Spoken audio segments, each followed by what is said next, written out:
Hello દોસ્તો, નમસ્કાર, જય શ્રી કૃષ્ણ, રામ રામ. કેમ છો બધા? અત્યાર સુધી તો મેં એન્જિનિયરિંગ વાળા સ્ટુડન્ટ્સને ગાઈડન્સ આપ્યું છે, ફોર્મ ફિલિંગ પ્રોસેસ સમજાવી છે, ચોઇસ ફિલિંગ કરતા શીખવાડ્યું છે અને બધી જ રીતે એમને માહિતી પૂરી પાડી છે.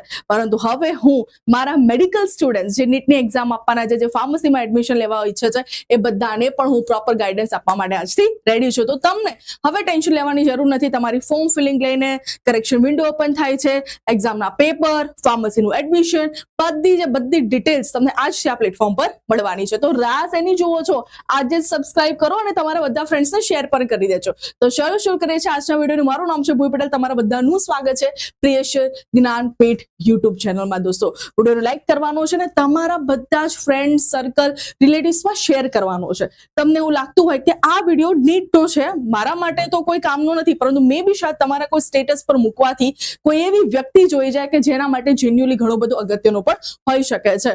તો તમને એવું લાગતું કે તમારા માટે કામનું નથી, પરંતુ તમારું એક સ્ટેટસ અપલોડ કરવાથી ઘણા બધા લોકોને પણ બેનિફિટ થઈ શકે છે. તો સૌથી પહેલા આજના વિડીયોમાં આપણે વાત કરવાના છીએ દોસ્તો કે સૌથી પહેલા તો આપણા વોટ્સએપ ગ્રુપમાં જોડે જો ડિસ્ક્રિપ્શનમાં લિંક છે, કારણ કે કોઈ પણ નવી ઇમ્પોર્ટન્ટ ઇન્ફોર્મેશન આવે છે તો સૌથી પહેલા તમને વોટ્સએપમાં એની ડેટા મળી જશે, એની લિંક મળી જશે, તો તમારે ત્યાંથી જોવાનું રહેશે. સૌથી પહેલા આજના વિડીયોમાં આપણે વાત કરીએ કે એપ્લિકેશન ફોર્મ જ્યારે ભરવા બેસીએ એના પહેલા શું ધ્યાનમાં રાખવાનું છે અને નીટ 2026 એમાં તો કયા 5 મેજર રૂલ ચેન્જ કરી દીધા છે જે શાયદ બાળકોને હજી સુધી ખબર જ નથી. તો એ જાણવા સૌ મહત્વના છે. તો સૌથી પહેલા વાત કરીએ કે જ્યારે પણ તમે નીટનું એપ્લિકેશન ફોર્મ ભરવા બેસો છો, જો તમે ઈચ્છો છો કે એનો આખો વિડીયો બનાવો, તો અહીંયા જ આ વિડીયોની નીચે 100+ કમેન્ટ થઈ જશે. એ દિવસે હું તમને આખો વિડીયો બતાવી દઈશ કે ક્યાં કઈ જગ્યાએ કઈ રીતે તમારે આઈડી પ્રૂફ, ક્યાં તમારા સ્કેન ડોક્યુમેન્ટ કઈ રીતે થશે, કઈ રીતે અંગૂઠાનું કરવાનું છે, સાઇનનું કઈ રીતે અપલોડ થશે, એ બધી ડિટેલ ઇન્ફોર્મેશન બતાવો તો હું તમને એક વિડીયો અપલોડ કરી દઈશ. પણ તમારો સપોર્ટ મને જોઈશે દોસ્તો.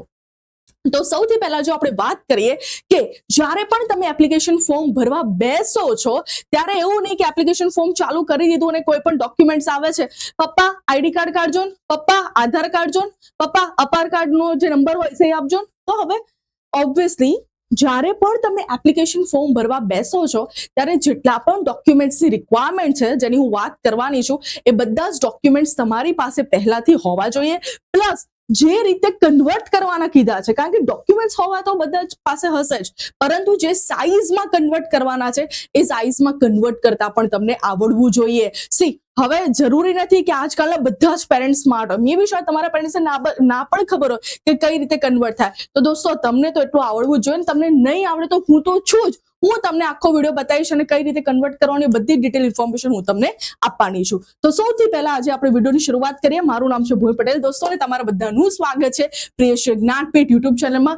વિડીયો પસંદ આવ્યો છે અને આવ્યો છે એની ગેરંટી છે, તો વિડીયો લાઈક કરી દેજો ને તમારા બધા સગા વાલા, રિલેટિવ, સ્કૂલ જેટલા પણ ગ્રુપ હોય એ બધાને શેર કરી દેજો. સૌથી પહેલા તો તમને બધાને એ ખબર હશે કે મેડિકલની કોઈ પણ વસ્તુમાં એડમિશન લેવું છે મારે, ચાહે BMS હોય, BHMS હોય, હોમિયોપેથી હોય, BSc નર્સિંગ કરવું હોય, તો બધા જ લોકોએ એક કોમન એક્ઝામ આપવાની હોય છે, એ છે નીટની એક્ઝામ, અને જેના થ્રુ તમારું એડમિશન થાય છે. That is a very basic thing. Okay, ચલો, બધાને ખબર છે. સેકન્ડ મોસ્ટ ઇમ્પોર્ટન્ટ થિંગ કે તમારી એક્ઝામ જે છે એ 3rd મેના રોજ લેવામાં આવશે 2026, અને એક્ઝામિનેશન વિલ બી 180 મિનિટની થશે. 3 કલાકનું તમારું પેપર રહેવાનું છે, બપોરના 2 વાગ્યાથી 5 વાગ્યા સુધી. ઓકે, હવે ઘણા બધા સ્ટુડન્ટ્સ એ નહીં ખબર હોય કે આમાં કેમિસ્ટ્રી કેટલું પૂછાય, ફિઝિક્સ કેટલું પૂછાય અને બાયો કેટલું પૂછાય. તો બાયોલોજી 90 માર્ક્સનું, ફિઝિક્સ 45 એન્ડ કેમિસ્ટ્રી 45. ઓકે, જે પેપર જે છે એ અલગ 13 લેંગ્વેજમાં નીકળશે. એ આસામીઝ, બેંગાલી, ઇંગ્લિશ, ગુજરાતી, હિન્દી, કન્નડ, મલયાલમ, મરાઠી, ઓડિયા, પંજાબી, તમિલ, તેલુગુ અને ઉર્દુ. હવે તમને એવું લાગતું હશે કે આ બધું કેમ મેન્શન કર્યું છે? કારણ કે જ્યારે તમે નીટનું એપ્લિકેશન ફોર્મ ભરશો ને બેટા, ત્યારે ત્યાં લખ્યું હશે કે ભૈયા કયા મોડમાં અથવા તો કઈ લેંગ્વેજમાં તમે પેપર આપવાના છો, તો એ જ પેપર તમને મળશે. એટલે વસ્તુ પણ તમારે બહુ ધ્યાનથી સિલેક્ટ કરવાની રહેશે. Okay, online submission of application form 8 ફેબ્રુઆરીથી ચાલુ થઈ ગયા છે. 8 માર્ચ, મતલબ ઓલમોસ્ટ તમારું 1 મહિના સુધી ચાલવાનું છે. આજે જ્યારે તમે આ વિડીયો જોઈ રહ્યા છો, મે બી શાયદ આજે 10 ફેબ્રુઆરી છે. જો મને વિધિન 1 or 2 ડેઝમાં કમેન્ટ આવી જાય છે 100+ એપ્લિકેશન ફોર્મની, તો 13 તારીખ પહેલા તમને આખો વિડીયો મળી જશે. ઓકે, અને લાસ્ટ ડેટ જે છે તમારી પૈસા ભરવાની એ પણ શું છે 8 માર્ચ.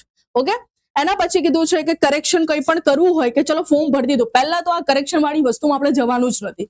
આપણી પાસે ઇનફ 1 મંથ છે, 1 મંથમાં બધી જ ડોક્યુમેન્ટ્સ બધા પ્રોપર સ્કેન કરીને જે સાઇઝમાં કીધું છે સાઇઝમાં લાવીને પછી જ આપણે ફોર્મ ભરવાના છે, જેથી આપણે કરેક્શન વિન્ડોમાં બેસવું ના પડે. તો પણ ચલો ભૂલથી ભૂલ થઈ જાય, માણસ છે ને આપણે દોસ્તો, તો 10 માર્ચ તમને 12 માર્ચ મતલબ 2 દિવસનો ટાઈમ તમને મળવાનો છે. અહીંયા જોઈ લેજો ફીસ કેટલી આપવાની છે. જનરલ કેટેગરી વાળા લોકોને 1700, જે ઇન્ડિયાના હોય, આઉટસાઇડના અગર હશે તો 9500, કોઈ પણ કેટેગરીથી બિલોંગ કરતા હોય. જનરલ ઈડબ્લ્યુએસ વાળા જે લોકો છે 1600, SC ST PWD third gender મતલબ 1000 રૂપીઝ અમને પે કરવાના રહેશે. 2 થી 5. Okay done. Okay done. ચલો વાત કરીએ કયા ડોક્યુમેન્ટ્સ લઈ જવાના છે. હજી વિડીયો બાકી છે, જે મોસ્ટ ઇમ્પોર્ટન્ટ વાત કરવાના છે, જે 5 મેજર ચેન્જીસની શું છે. તો પહેલા તો ડોક્યુમેન્ટ્સ જોઈ લો. ડોક્યુમેન્ટ છે તમારું પાસપોર્ટ સાઇઝ, અહીંયા મેં લખી દીધું છે કે 10 થી 100 KB ની વચ્ચે હોવું જોઈએ. લેફ્ટ એન્ડ રાઈટ હેન્ડની ફિંગર્સ પ્લસ થમ્બ સ્કેન હોવું જોઈએ. સાઇન તમારી 10th ની માર્કશીટ, 10th નું સર્ટિફિકેટ હોવું જોઈએ. તમારો ફોટોગ્રાફ હોવો જોઈએ પોસ્ટકાર્ડ સાઇઝ 4x6 નો. Category certificate SC ST OBC અને EWS કેટેગરીથી જો તમે બિલોંગ કરતા હોય તો. જો તમે ફિઝિકલી ડિસેબલ છો તો એનું પણ સર્ટિફિકેટ હોવું જરૂરી છે. આધાર કાર્ડ અને તમારો ID પ્રૂફ હોવું જરૂરી છે. તો આ વસ્તુ તો ચલો તમને બધાને ખબર પડી ગઈ છે કે આ તો હોવી જોઈએ. મોસ્ટ ઇમ્પોર્ટન્ટ વસ્તુ જેની આજે આપણે વાત કરવાના છે કે 5 મેજર કયા ચેન્જીસ આ વખતે નીટ વાળાએ 2026માં કર્યા છે. તો સૌથી પહેલા આઈડેન્ટિટી વેરિફિકેશન વાયા આધાર કાર્ડ. તમને બધાને ખબર હશે કે આજકાલ આપણું જે આધાર કાર્ડ જે છે આપણા મોબાઈલ લિંકથી કનેક્ટેડ છે. એટલે ડાયરેક્ટલી લિંક ક્યાં જશે, તમારા જો આધાર કાર્ડ લખશો એટલે આધાર કાર્ડનો જે નંબર હશે મતલબ જે તમારો મોબાઈલ નંબર કનેક્ટેડ હશે ત્યાં તમારો OTP જનરેટ થવાનો છે. તો આ બધા ચેન્જીસ કરવાના બાકી હોય, જો તમારા આધાર ને KYC આપણે કહેવાય છે વેરિફિકેશન કરવાનું બાકી હોય તો કરાવી દેજો દોસ્તો. આ નાની વસ્તુ તમારે ધ્યાનમાં રાખવાની છે. મેન્ડેટરી આધાર KYC ડ્યુરિંગ રજિસ્ટ્રેશન હોવું જરૂરી છે. OTP based verification link to the mobile number. મેં કીધું ને કે જે આધારમાં તમારો મોબાઈલ નંબર લાખ્યો હશે એ જ મોબાઈલ નંબર પર તમારો OTP જનરેટ થવાનો છે. એટલે મેક શ્યોર જોઈ લેજો કે આધારમાં જે મોબાઈલ નંબર હતો એ ઘરમાં ચાલે છે, અવેલેબલ છે, નહીં તો OTP એ નંબર પર જતા હશે. પછી ઓકે, રીઝન શું છે, કેમ આવું કર્યું? તો ભૈયા જે તમને બધાને ખબર હશે કે નામ બીજાનું હોય, ફોટો બીજાનું હોય, પેપર આપવા બીજું કોઈ જતું રહેતું હતું એવા કેન્ડિડેટ, તો એ બધી વસ્તુ ના થાય એના માટે, અને ડુપ્લિકેટ ID ના બને એના માટે થઈને આ વસ્તુ એમને કરવામાં આવી છે. અને ensure Aadhaar has updated mobile number. પહેલા જ કીધું કે ભૈયા આધાર કાર્ડમાં જોઈ લેજો કે તમારો કયો મોબાઈલ નંબર ચાલે છે. Second, live image upload. બહુ જ મસ્ત વાત કરી છે એમને.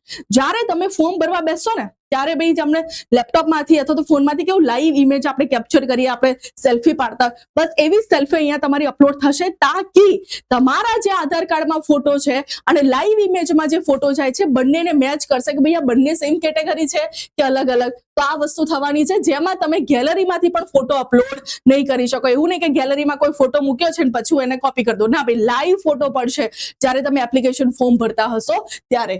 લાઈવ ફોટો કેપ્ચર વાયા વેબકેમ અથવા તો મોબાઈલ. AI મેચ કરશે તમારા આધાર ફોટા જોડે કે ભાઈ આ મેચ થાય છે કે નથી જતું અને આ જેન્યુઅલ કેન્ડિડેટ છે કે નથી. કારણ કે તમને બધાને ખબર હશે કે જ્યારે નીટની એક્ઝામ પતે અને રિઝલ્ટ આવે પછી ઘણા બધા ઇન્સિડન્ટ્સ થતા હોય છે આ બધા. Okay, address link exam centre. આ વખતે નીટ વાળાએ બહુ મસ્ત કીધું છે કે જ્યારે પણ તમે તમારું એડ્રેસ નાખો છો ને, પરમેનન્ટ એડ્રેસ અથવા તો જે અત્યારે પ્રેઝન્ટ એડ્રેસ છે, એ જ એડ્રેસની આજુબાજુનું તમને સેન્ટર મળશે. રીઝન એ છે કે તમને બહુ કહેવાય ને કે ટ્રાવેલિંગ કરાવવા નથી માંગતા. તો જે તમારું એડ્રેસ લખ્યું હશે, પરમેનન્ટ એડ્રેસ, જ્યાં તમે રહેવાના છો અથવા તો જ્યાં તમે રહી રહ્યા છો, એની જ આજુબાજુનું એક્ઝામ માટેનું તમને સેન્ટર મળવાનું છે. એટલે ધ્યાનથી વિચારીને લખજો. ફોર એક્ઝામ્પલ, અત્યારે તમે ક્યાંય PGમાં રહો છો, પરંતુ તમે ફોર એક્ઝામ્પલ કોઈ પણ કેટેગરી, હું કહું કે ગાંધીનગરના છો, પણ અત્યારે તમે PGમાં સુરત રહો છો, પણ તમારે જો અહીંયા આવવું છે ગાંધીનગરમાં, તમારે ગાંધીનગરની જ આજુબાજુનું સેન્ટર રહેવું છે, તો તમારે મમ્મી પપ્પા ગાંધીનગર રહેતા હોય તો એનું એડ્રેસ નાખી દેવાનું, તો એના જ લોકેટેડ ગાંધીનગરની તમને કોઈ પણ એક્ઝામ સેન્ટર મળી રહેશે. તો exam city based on present યા ફિર permanent address. Question paper language tie to the selected state. Reduces travel burden. બસ એમનું મેઇન રીઝન એ જ હતું કે તમને અહીંથી દોડાદોડી ના કરાવે અને improve regional transparency. Next, biology as an additional subject. બહુ મસ્ત ટોપિક છે. હવે ફોર એક્ઝામ્પલ ધ્યાનથી સમજો. 2026 ચાલે છે, 2025 મેં PCM આપ્યું, ફિઝિક્સ, કેમેસ્ટ્રી અને મેથ્સ. એક વર્ષનો મેં બ્રેક લીધો તો નીટ માટે પ્રિપેરેશન કરવા માટે. પરંતુ નીટ માટેની પ્રિપેરેશન કરવા માટે મેં બ્રેક તો લીધો કે હું ચલો 2026 એક્ઝામ આપીશ, પરંતુ જો મારે નીટમાં અપિયર થવું હશે તો 2026 મેં એઝ એ એડિશનલ સબ્જેક્ટ તરીકે બાયોલોજીની exam, theory plus practical pass કરેલું હોવું છે, તો તમે આ વખતે નીટમાં અપિયર થઈ શકો છો. મતલબ ડઝન્ટ મેટર જ્યારે તમે રેગ્યુલર ભણતા હતા ત્યારે તમે PCM કર્યું હોય, પરંતુ જો તમે એક્સ્ટ્રા એક વર્ષની ગેપ લઈને યા ફિર તમને બધાને ખબર હશે આપણે GSEB વાળાની ઇમ્પ્રુવમેન્ટ એક્ઝામ આવે છે, તો ઇમ્પ્રુવમેન્ટ એક્ઝામમાં જો તમે બાયોલોજી આપી દો, એનું પ્રેક્ટિકલ અને થિયરી તમે ક્લિયર કરી દો. ફોર એક્ઝામ્પલ અત્યારની જ વાત કરીએ કે અત્યારે તમે 12th સ્ટાન્ડર્ડમાં છો, હવે PCM વાળા સ્ટુડન્ટ્સ છે, ઓકે. હવે ઇમ્પ્રુવમેન્ટ એક્ઝામ આવશે, ઇમ્પ્રુવમેન્ટમાં જો તમે બાયોલોજીની એક્ઝામ આપી દો છો તો થિયરી પાસ થઈ જાય, અને જે પ્રેક્ટિકલ છે પ્રેક્ટિકલ પાસ કરી દો તો તમે નીટની એક્ઝામ માટે એલિજિબલ છો. શું કહે છે, PCM students can now appear for NEET students, પરંતુ બાયોલોજીની એક્ઝામ પાસ કરેલી હોવી જોઈએ. બાયોલોજી તો બાયોટેકનોલોજી, વાય NIUS. હવે આ NIUS સ્પેસિફાઈડ કેમ કર્યું છે? ઘણી વખત છે ને નીટ અલગ અલગ બોર્ડ્સને પ્રાયોરિટી નહોતું આપતું, ભાઈ નહીં ચાલે કે આ ડમી છે કે સમથિંગ લાઈક ધેટ, પણ એમને પણ હવે અલાઉ કરી દીધા છે. થિયરી અને પ્રેક્ટિકલ બંને એક્ઝામ પાસ કરેલી હોવી જોઈએ, okay. Next, return to standard exam pattern. તો એ તો છે જ, 180 મિનિટ 3 કલાકનું, 180 compulsory questions, section B optional questions remove, and speed and accuracy આ ક્રુશિયલ છે. સો યસ દોસ્તો, ધેટ્સ ઇટ. આ છે તમારા 5 મોસ્ટ ઇમ્પોર્ટન્ટ મેજર ચેન્જીસ જે 2026 નીટની એક્ઝામમાં થયા છે. તો દોસ્તો, પ્રિયશ જ્ઞાનપીઠને આજે સબસ્ક્રાઇબ કરો, તમારા બધા ફ્રેન્ડ્સને શેર કરી દો કે જે અત્યારે PCM ભણી રહ્યા છે પરંતુ એમને બાયોલોજી પણ કરવું છે, તો એમની પાસે ઓપ્શન હવે આવી ગયો છે, નીટ એક્ઝામ માટેનો ઓપ્શન આવી ગયો છે. તો યસ દોસ્તો, આવી જ ઇન્ટરેસ્ટિંગ અપડેટ માટે, નીટની પ્રોપર અપડેટ માટે, ક્યાં કયું સર્ટિફિકેટ કરવાનું, EWS સર્ટિફિકેટ શું છે, ક્યાંથી લાવવાનું, મેડમ મારે EWS માં જવું છે, EWS સર્ટિફિકેટ ત્યારે જનરેટ થાય જ્યારે તમારી ફેમિલી ઇન્કમ જે છે 8 લાખ કરતા ઓછી હોય, પરંતુ એ ક્યાંથી મળે, કઈ રીતે મળવાનું, ક્યાંથી અપલોડ કરવાનું, એ બધી જ ઇન્ફોર્મેશન આજ પછી તમને આપણા YouTube પ્લેટફોર્મ પ્રિયશ જ્ઞાનપીઠમાં મળતું રહેવાનું છે. તો વિડીયોને લાઈક કરી દેજો અને બધા જ ફ્રેન્ડ્સ અને સર્કલને તમારા વિડીયો શેર કરી દેજો. ટેક કેર દોસ્તો, જય શ્રી કૃષ્ણ, રામ રામ.